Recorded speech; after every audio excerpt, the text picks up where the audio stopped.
Risky reporters TV. आप देख रहे हैं रिस्की रिपोर्टर टीवी।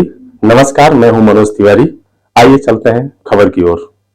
अयोध्या में सपा प्रमुख अखिलेश यादव पहुंचे अयोध्या। सपा के पूर्व जिला अध्यक्ष स्वर्गीय गंगा सिंह यादव को श्रद्धांजलि देने के बाद पहुंचे अयोध्या के हसनू कटरा हाई स्कूल की टॉपर मिस्कत नूर को लैपटॉप देकर किया सम्मानित। पत्रकारों से बात करते हुए बोले अखिलेश यादव। महाराष्ट्र में एनसीपी टूटने पर बोले अखिलेश यादव, कहा भाजपा इस तरह का प्रयोग करती रही है। भाजपा हमेशा कहती रही है भ्रष्टाचार खत्म होगा। क्या पार्टियों को तोड़ना भ्रष्टाचार नहीं है? विधायकों को किस तरह का लाभ दिखाकर अपने साथ ले जाते हैं? क्या पद देकर उनको लाभ के सपने दिखाकर क्या यह भ्रष्टाचार नहीं है? यह लगातार लोकतंत्र को कमजोर करने के लिए भाजपा काम करती रहती है और जनता जो जनादेश देती है उसका अपमान करने का काम कोई करता है तो वह है भारतीय जनता पार्टी। प्रदेश में चरम सीमा पर महंगाई, चरम सीमा भ्रष्टाचार, चरम सीमा पर बेरोजगारी और चरम सीमा पर अन्याय। भाजपा वाले कितना भी जोड़ तोड़ कर ले, अंत तो ज्ञत्वा उनको जाना है। जनता से मन बना लिया है कि भाजपा वाले कितना भी एक्सपेरिमेंट करें, वह एक्सपेरिमेंट कामयाब नहीं होने वाला है। बीजेपी की मुश्किलें बढ़ती चली जा रही हैं। 2024 में सपा और सहयोगी दलों की ऐतिहासिक जीत होगी। वरुण गांधी को सपा के टिकट पर लड़ाने के सवाल पर बोले अखिलेश यादव, कहा जो अच्छा चेहरा होगा उससे समाजवादी पार्टी लड़ाएगी। अयोध्या में रामलला के दर्शन करने के सवाल पर बोले अखिलेश यादव, कहा मंदिर का निर्माण होने के बाद वह रामलला का दर्शन जरूर करेंगे। विपक्ष अपनी अपनी जगह मजबूत है, बहुत मजबूती के साथ लड़ रहा है बीजेपी के खिलाफ अखिलेश यादव। अयोध्या की सीमा से अयोध्या शहर तक जगह जगह अखिलेश यादव का हुआ भव्य स्वागत। परमजीत कौर की रिपोर्ट। लोक लुभान नारे दिए जाते हैं, कितना सही है? ये जो एक्सपेरिमेंट होते हैं ये कभी कभी बूमरैंग करते हैं और मुझे भरोसा है कि महाराष्ट्र और देश की जनता ये देख रही है कि भारतीय जनता पार्टी जिस तरह से पैसे का ईडी सीबीआई का दबाव, इनकम टैक्स का दबाव बना करके विधायकों को तोड़ रही है, जनता इनको आने वाले समय में सजा देगी। बीजेपी साहब कहते हैं और भी राज्यों में इस तरह का डिफेक्शन देखने को मिल सकता है, कई लोग और भी पार्टी का नाम ले रहे हैं। इस बार ये डिफेक्शन होंगे तो भारतीय जनता पार्टी का सफाया 24 में होगा। क्या रामलला का दर्शन करने जाएंगे आप? ए बेटा, तू भी नया पत्रकार है, मोबाइल से बन गया पत्रकार। मैं जब मंदिर बन जाएगा तो पूरा देश भी आएगा, हम भी आएंगे और हमारे यहाँ जो मंदिर है उसमें आपको बुलाऊंगा। मैं पवन पांडे से कहता हूँ इनका नाम नंबर नोट के रखना, मैं बुलाऊंगा आपको स्पेशल तरीके से। गठबंधन किसका हो सकता है? ये गठबंधन, मैंने आपसे कहा कि रीजनल पार्टियां हर जगह बीजेपी का मुकाबला कर रही हैं, हर मुकाबला कर रही हैं। तो मुझे उम्मीद है जिस तरीके से बातचीत चल रही है, कांग्रेस है, सभी दल साथ बैठ रहे हैं, रीजनल पार्टियों का साथ कांग्रेस भी देगी और जहां पर रीजनल पार्टियों को ज़रूरत पड़ेगी वहां साथ भी लेंगे। मायावती की पार्टी शामिल होगी भाई, उसमें जो फार्मूला होगा, क्योंकि अभी तो तय नहीं कर सकते हम, लेकिन उस बैठक में जो भी फार्मूला आएगा मैं समझता हूँ सब मानेंगे। सर, अधिकारियों की बेनामी संपत्ति को लेकर लगातार आप इस पे आवाज उठाए थे, इस पे अगला कदम आप? मैं आपको बधाई देता हूँ इस सवाल को उठाने पर और अयोध्या वासियों को। ये भारतीय जनता पार्टी कभी कभी समाजवादियों को बहुत बुरा भला कहते हैं, लेकिन मैं आज आपके सामने बड़ी जिम्मेदारी के साथ कह के जा रहा हूँ और उसका आप निकलवा लेना रिकॉर्ड भी। सबसे बड़ी भूमाफिया पार्टी अगर कोई है तो भारतीय जनता पार्टी है। आप अयोध्या की रजिस्ट्रियाँ चेक कर लो, गोंडा की रजिस्ट्रियाँ चेक कर लो, गोरखपुर की रजिस्ट्रियाँ चेक कर लो, लखनऊ की रजिस्ट्रियाँ चेक कर लो, बस्ती की रजिस्ट्रियाँ चेक कर लो। सबसे ज़्यादा ज़मीनों पर खेल किसी ने किया तो भारतीय जनता पार्टी है। भारतीय जनता पार्टी जब से सत्ता में आई है सबसे बड़ी भूमाफिया पार्टी बन गई है। Thank you sir. आता तो भत्ते, बिजली, पानी, ऊपर महंगाई, मतलब एक तरह से बेरोजगारी भत्ता, एक तरह से कर्ज माफी, तरह तमाम चीज़ें प्रलोभन आते हैं। तो क्या ये सही है देश के लिए? देखिए, देश के सामने संकट इस बात का भी है कि इस समय कर्ज बड़े पैमाने पे भारत के ऊपर चढ़ गया है और जो सपने दिखाए जा रहे थे कि अमेरिका से भारत को पार्टनरशिप, कारोबार मिलेगा, लेकिन कारोबार नहीं मिला। भारत कारोबार दे रहा है अमेरिका को। आपकी पार्टनरशिप इतनी है कि भारत एक बाज़ार बन के रह गया है। भारत जो मैन्युफैक्चरिंग इकोनॉमी होनी चाहिए, आज हमारी मैन्युफैक्चरिंग इकोनॉमी नहीं बची और उसका परिणाम देख लिए। आज हम तेल कितना महंगा खरीद रहे हैं, बिजली कितनी महंगी खरीद रहे हैं, किसी भी गरीब का जिला अस्पताल में इलाज नहीं हो रहा है। ये बीजेपी सपना दिखा रही मेडिकल कॉलेज, अरे मेडिकल कॉलेज में गरीब का इलाज हो रहा है क्या? एक भी जिला अस्पताल 6 साल में उत्तर प्रदेश की सरकार नहीं बनाया जिसमें इलाज हो जाए। एक भी भारतीय जनता पार्टी ने मंडी नहीं बनाई जिसमें किसान को उसकी फसल की कीमत मिल जाए। तो इस सरकार को कौन पूछता है? इसलिए सरकार धोखे से चल रही है। समय आएगा, जनता इसको जवाब देगी।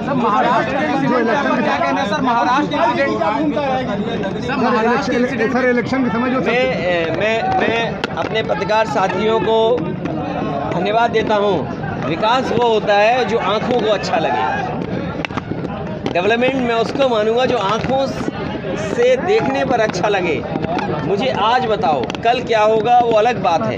आज बताओ कहाँ पर आँखों से देखने से अच्छा लग रहा है। सड़कें वही, कीचड़ वही, कूड़ा वही, और जहाँ से मैं मुड़ा हूँ और जहाँ से मैं चला हूँ सड़कों पे सांड ही सांड दिखाई दे रहे हैं। ये अच्छी बात है। विश्व की अच्छी नगरी बने, लोगों को सहूलियत मिले, लोगों को सुविधाएं मिले, लेकिन लोगों पर टैक्स ना हो।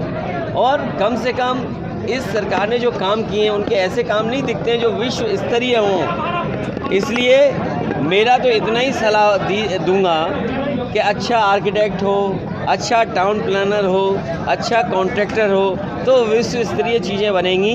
अगर आप भारतीय जनता पार्टी के ठेकेदार होंगे, भारतीय जनता पार्टी के आर्किटेक्ट होंगे, भारतीय जनता पार्टी की सलाह होगी तो ये विश्व स्तरीय नहीं बनेगी, न जाने कहाँ किस स्तर की बनेगी। और मैं आपको याद दिला दूँ, एक शहर उत्तर प्रदेश में क्यूटो बनने जा रहा था। वो क्यूटो तो नहीं बना, वेनिस बन गया। क्यूटो नहीं बना, वेनिस बन गया। और एक शहर तो ऐसा है जैसी बारिश होगी मुख्यमंत्री के अपने गृह जनपद में लोगों को नाव से चलना पड़ेगा। मैं यहाँ बेटी जो टॉपर है, हो रहा तो क्या करे भैया, जो टॉपर है और उत्तर प्रदेश में सेकंड नंबर पर उसने अपनी मेहनत, अपने परिश्रम से नंबर पाए हैं। मैं उसको बधाई देने आया हूँ। परिवार के लोगों से मिला, उनको मुबारकबाद दिया मैंने, और मैं उम्मीद करता हूँ कि जीवन में इसी तरीके से मेहनत परिश्रम करती रहेंगी तो वो जो बनना चाहती हैं, जो उनका सपना है वो ज़रूर पूरा होगा। आज हम लोग सरकार में नहीं हैं, लेकिन हम महसूस करते हैं कि एक बच्चे की पढ़ाई के लिए लैपटॉप की भी ज़रूरत है। समाजवादी सरकार में बच्चों को लैपटॉप में दिया जाए और उस समय बड़े पैमाने पर पढ़ने लिखने वाले बच्चे जो आगे की पढ़ाई कर रहे थे उन्हें लैपटॉप दिया जा रहा था। आज मैंने उस बेटी को लैपटॉप दिया है। मुझे उम्मीद है कि लैपटॉप उसकी पढ़ाई में उसको आगे बढ़ने में मदद करेगा।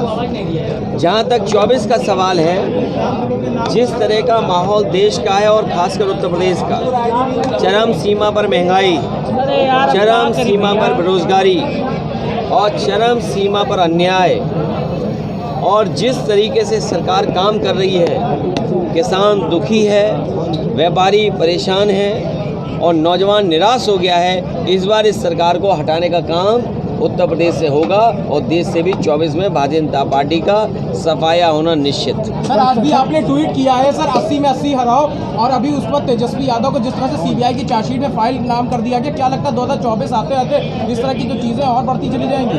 देखिए, ये कोई नई चीज़ नहीं है। ईडी, सीबीआई, इनकम टैक्स ये दिल्ली की सरकार कर रही है, और अगर यूपी की सरकार देखोगे तो थाने की पुलिस, सीओ साहब, एडिशनल पुलिस कप्तान, जिलाधिकारी ये काम करते हैं चुनाव में। ये डरा करके दुनिया में लोकतंत्र में आवाज़ें उठी हैं। जहाँ कहीं भी दबाया गया है, लोग दुगनी रफ्तार से, दुगनी ताकत से बाहर निकले हैं। और मैं आपको भरोसा दिलाता हूँ, ये जो जितनी भी ईडी, सीबीआई, इनकम टैक्स और इस तरह से परेशानी पैदा की जा रही है, वो साबित कर रहा है कि भारतीय जनता पार्टी कमज़ोर हो रही है। और आम जनता ये जानती है कि बीजेपी जब हारने लगती है, बीजेपी जब कमज़ोर हो जाती है तो ऐसी संस्थाओं को आगे कर देती है। सर 17-18 को होने वाली मीटिंग में आप शामिल होंगे क्या? समाजवादी पार्टी शामिल होगी। महाराष्ट्र में जिस तरह अखिलेश यादव जी पूर्व मुख्यमंत्री उत्तर प्रदेश इस गरीब के दौलत कदा पर या गरीब खाना पर आए। उन्होंने हमारी बच्ची की इज़्ज़त अफजाई की। हम उनकी सारी पार्टी का बहुत बहुत शुक्रिया अदा करते हैं। उनके आने से सिर्फ नहीं है कि मेरी बच्ची का हौसला बढ़ा है, बल्कि उनके आने से पूरे प्रदेश देश की बच्चियों को, पढ़ने वाले बच्चों को बड़ा हौसला मिला है। हर बच्चा कोशिश करेगा, हर बच्चियाँ मेहनत करेंगी कि हम भी इसी तरीके से कामयाबी हासिल करें, ताकि बादशाह भी झुककर हमारे घर आए, उससे हमारा सम्मान बढ़ेगा। इसलिए हम उनकी पार्टी का और सारे जो लोग करने वाले थे, करता धरता ते नारायण पांडे जी का, ये बच्चे लक्की का और जनाब सुहेल साहब का और सबका, अवधेश जी का, हम सबका शुक्रिया अदा करते हैं। और सारे हमारे अहबाब दोस्त, हमारे मदरसे के टीचर, असातिज़ा, उलमा, हमारे अहबाब सब आए। और आप लोगों को, मीडिया वालों का शुक्रिया कि आप लोग यहाँ पर आए, जहमत किया, तकलीफ़ की और आपने एक अच्छा पैगाम नशर किया। इसके लिए हम आपका सबका शुक्रिया। साहब क्या बात हुई मिस्कात से और अखिलेश जी से, बताएं क्या बातचीत हुई? बातचीत उनसे ये हुई कि उन्होंने उनको आदाब किया और शुक्रिया अदा किया कि पूर्व मुख्यमंत्री जी आप आए हमारे घर, हम आपका बहुत बहुत शुक्रिया अदा करते हैं। अखिलेश यादव जी ने ये कहा, आशीर्वाद दिया, दुआ दी, कहा कि ये लैपटॉप आप चलाना जानती हैं, कहाँ जानते हैं, कहा इससे आप मदद लीजिए और भी ज़रूरत होगी तो आपकी मदद की जाएगी। यादव आए थे, क्या बातचीत आपसे हुई उनसे? जी, उन्होंने हमारा प्रोत्साहन बढ़ाया, हमें बहुत ज़्यादा खुशी है और उनकी वजह से और सब बच्चों को भी प्रोत्साहन बढ़ेगा कि हम लोग और भी आगे अच्छा करें। और उनके हम बहुत शुक्रगुजार हैं जो उन्होंने हमें आज गिफ्ट से नवाजा। अखिलेश जी ने कुछ और क्या बात की आपको? हाँ, उन्होंने बस आगे तरक्की करे इसके लिए दुआएं दी। कितना खुश है आप आज आपके पास जो पूर्व मुख्यमंत्री आए? हाँ, इससे हम बहुत ज़्यादा खुश हैं कि एक चीफ़ मिनिस्टर, जो पूर्व चीफ़ मिनिस्टर थे, इससे हमें बहुत खुशी मिली और आगे हम और भी अच्छा करें, उसके लिए हमें हिदायत मिली। Thank you. इस खबर में बस इतना ही। बने रहे रिस्की रिपोर्टर्स टीवी के साथ।